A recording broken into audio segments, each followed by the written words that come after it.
It's time to have an honest apology to Kyle McCord. Objectively, I love Syracuse. I picked them to win this game. All love to Haynes King and Georgia Tech. We can all agree on two fronts. A, their win against Florida State gets less and less impressive by the day. Just does. Because now that Florida State was overhyped in the preseason, Georgia Tech gets a top 10 win. Georgia Tech thus then becomes ranked. And now Syracuse gets a ranked win. But why do I love Fran Brown and Syracuse?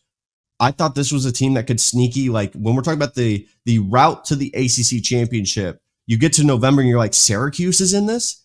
Mainly because of their schedule. And they brought in a ton of talent into the transfer portal. You know, Elijah Robinson, I have not personal ties, but, you know, as a fan of Texas A&M football, you obviously have ties to Elijah Robinson, the defensive line coach that was the interim head coach once Jimbo Fisher left. That was a major piece for Fran Brown to get. And Syracuse across the board added great pieces after great pieces from the transfer portal. And this was a team that I think people would kind of blink and realize, wow, they kind of flipped the switch this year.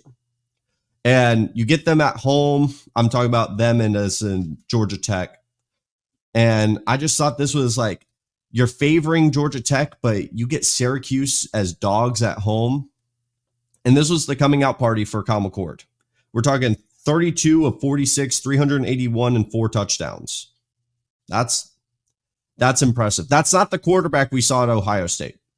Sometimes it's as simple as going into an environment where you're supported, you know you're the guy, and I think that's the difference for a guy like Kyle McCord. And I'm really excited for him for the rest of the year. I objectively will always say that I was wrong with Kyle McCord. I was excited for Syracuse. I just didn't know about Kyle McCord. And I got to be honest, man, I was wrong about him because I trashed him a lot in Ohio State. If he was standing in front of me, I would shake his hand and say, listen, I was a dummy dumb, whatever you want me to call myself that represents an absolute terrible opinion. That's what I would say to Kyle McCord. It's an honest apology. He deserves all the respect. And this was a marquee win for Syracuse. Now let's talk about Georgia Tech. It is definitely a punch in the gut. This is an ACC loss. I don't want to discredit their win against Florida State, but like I said at the beginning, we overvalued Florida State a ton.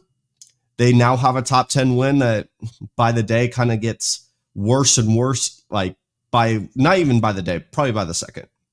And Haynes King definitely had to carry the squad on this one. And Georgia Tech still has a great offense. I just think their defense still has questions. This is a 3-point loss. So both of these teams, their seasons are not over. They're still in the hunt for the ACC. It's going to be Miami, Clemson, Gap. Everyone else kind of figures it out because Virginia Tech still doesn't look as impressive as I had hoped with all their returning starters. But huge win for Syracuse, and I have to mention them in this video because this is the formal apology to the man, the myth, the legend, Kyle McCord.